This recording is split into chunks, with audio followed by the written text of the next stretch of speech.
The Mandalorian and Grogu has officially wrapped filming, and the internet is buzzing with jaw-dropping rumors and leaks. But what's fueling the hype, making fans count down the days until they can experience Star Wars on the big screen again? And what shocking twists have some worried that the galaxy far, far away may never be the same? I can't watch anymore.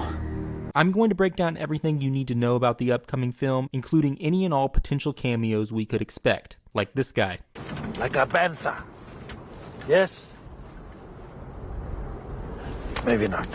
Before we get into all of this, I would appreciate it if you hit those like and subscribe buttons and let me know in the comments what has you most excited or concerned about the upcoming Mandalorian and Grogu movie. And just in case you haven't picked up on this so far, we're going to be diving into some major leaks and rumors. So this is your spoiler warning. The film is officially titled Star Wars The Mandalorian and Grogu and is set to premiere on May 22nd, 2026. Jon Favreau, the creator of the Mandalorian series, will direct the film, which was once thought to be the 4th season of the hit Disney Plus show. Let's start with a rumor that has fans scratching their heads. Multiple sources suggest that the film's central narrative revolves around Din Djarin and Grogu embarking on a mission to rescue Rada the Hutt, the son of Jabba the Hutt. This storyline mirrors elements from the 2008 animated film Star Wars The Clone Wars, where Rada was previously kidnapped as a child. Set between Episode 2 and Episode 3, the film follows Anakin and his new Padawan, Ahsoka Tano, as they set out to rescue Jabba the Hutt's kidnapped son, Rada. After the Republic's victory on Christophsis, Yoda informs Anakin, Ahsoka, and Rex that Rada has been kidnapped. While Obi-Wan negotiates with Jabba, Anakin's team storms a monastery on Teth, only to discover it's a trap set by Dooku to frame the Jedi. Escaping with Rada, they head to Tatooine, but their ship is shot down. As Ahsoka sneaks Rada into Jabba's palace, Anakin has an intense battle with Count Dooku on the dunes of Tatooine.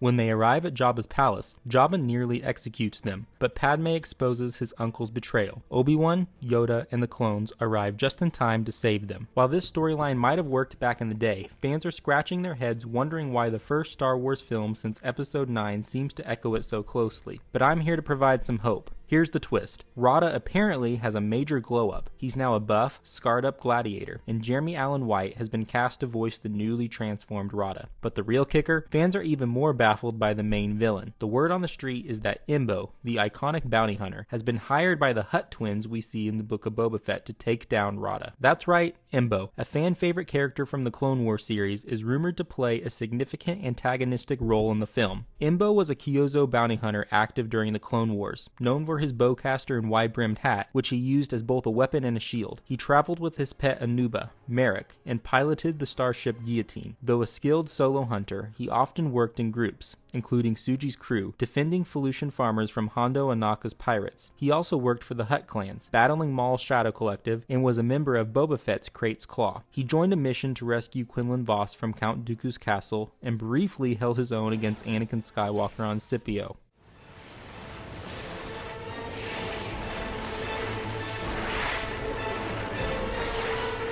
Did we lose him?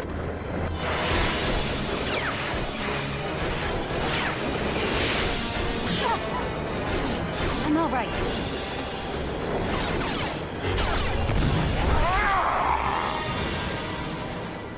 After the Battle of Jakku, Embo retired from bounty hunting and settled on a farm planet. Despite his fearsome reputation during the Clone Wars and the Imperial era, he chose a quieter life away from the conflicts of the galaxy. His fate beyond this point remains unknown, until now, when we can expect him to show up in The Mandalorian and Grogu. This rumor has elicited a range of reactions from fans. Some fans are excited about Embo's potential return. A segment of the fan base is a bit more apprehensive that the rumored plot, involving the kidnapping of Rada the Hutt, mirrors the 2008 Clone Wars animated film too closely. They fear this could lead to a lack of originality in the narrative. And let's be honest, I'm pretty sure Embo being the main villain in this film was not on anyone's bingo card for 2025. I myself have some thoughts on this rumor, but I'm going to save my speculation for the end of the video. But there are some rumors that an even more popular bounty hunter, one everyone knows, could be making his first big screen appearance since 1983. While there are no reliable outlets reporting on Boba Fett's appearance in the Mandalorian and Grogu movie, I, as well as other fans, wouldn't quite count this theory out just yet. Sure, actor Tamira Morrison, who portrays Boba Fett, has indicated that he hasn't been contacted about appearing in the film, but an actress from the Book of Boba Fett series recently teased her return to a future project, and many suspect it could be the Mandalorian and Grogu film. Sophie Thatcher plays Drash, a member of a gang of cyborgs who assist Boba Fett in his efforts to take control of Tatooine. Drash is part of a group,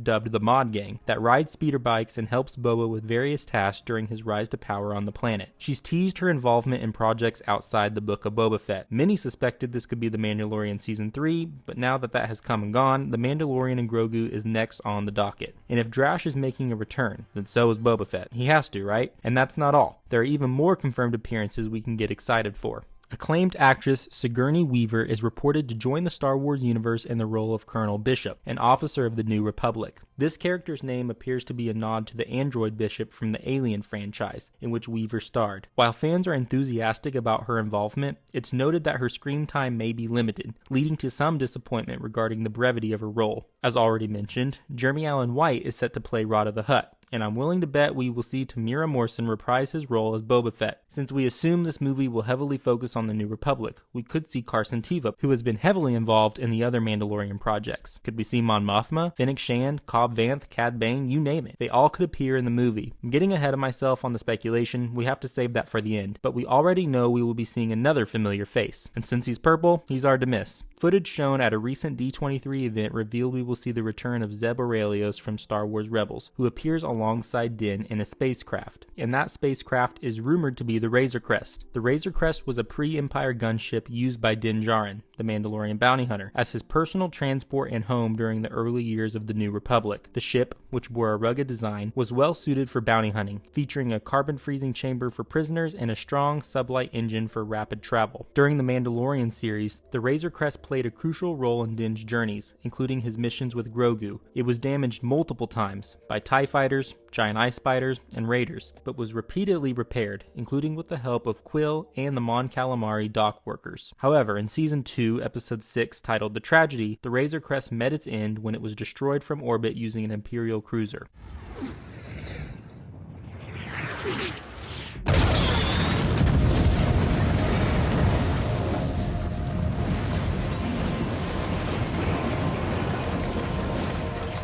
Better get to your ship.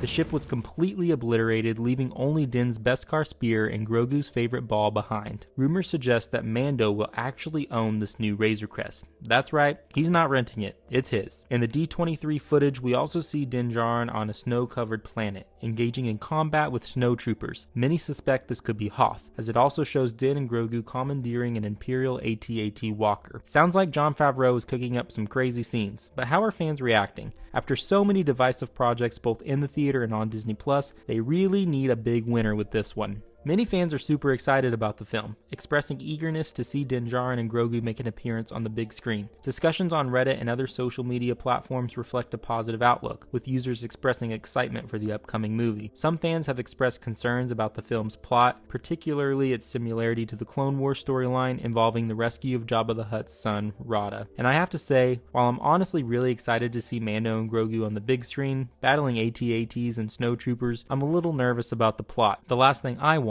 especially coming from Star Wars' first movie in theaters since the sequels, is a rehashing of the Clone Wars movie from 2008. But let's not end on a downer. Let's get into speculation and what I really think is going on here. Based on numerous reliable sources, it's looking pretty likely that Din and Grogu will be hired by someone to rescue Rada the Hutt. Embo, the deadly bounty hunter, most likely hired by the two Hutts from the Book of Boba Fett, will be trying to stop Din and Grogu from completing their mission. We might also get a deeper look into the underworld and political dynamics of planets like Tatooine, which is why I think we'll see Boba Fett as the daimyo of the planet. However, I think the plot involving Rada and Embo may only be part of the story. The back half of the film could bring in the Imperial Remnant. We've also heard that Johnny Coyne, who played an Imperial warlord in The Mandalorian Season 3 and discussed Project Necromancer, is set to reprise his role in the movie. Imagine this. After rescuing Rada and defeating Embo, Din and Grogu return to Tatooine to meet with Boba Fett. They discuss the current power struggles on the planet when suddenly, boom, an Imperial Star Cruiser drops out of hyperspace. This is where things start to get really interesting. This could be where the New Republic steps in to recruit Din. Remember, in The Mandalorian Season 3, Din offered his services to the New Republic, which might come into play here. Let me get this straight. You want to work for the New Republic? On a case-by-case basis. Let me think about it. You already did. I wouldn't be surprised if we hear references to Thrawn and what he's up to on Dathomir. Could he be making a move for Mandalore or other nearby planets? What do you think about all this? Do the recent rumors and leaks make you excited or concerned? What did I miss? Is there anyone or anything you're hoping to see that I didn't mention? Let me know your thoughts in the comments. If you enjoy this kind of Star Wars speculation, hit the like and subscribe buttons for more, and make sure you check out this recent video about a recent rumor of Natalie Portman's return, but not as Padme, but as a major Star Wars villain who has major implications for the Star Wars universe moving forward.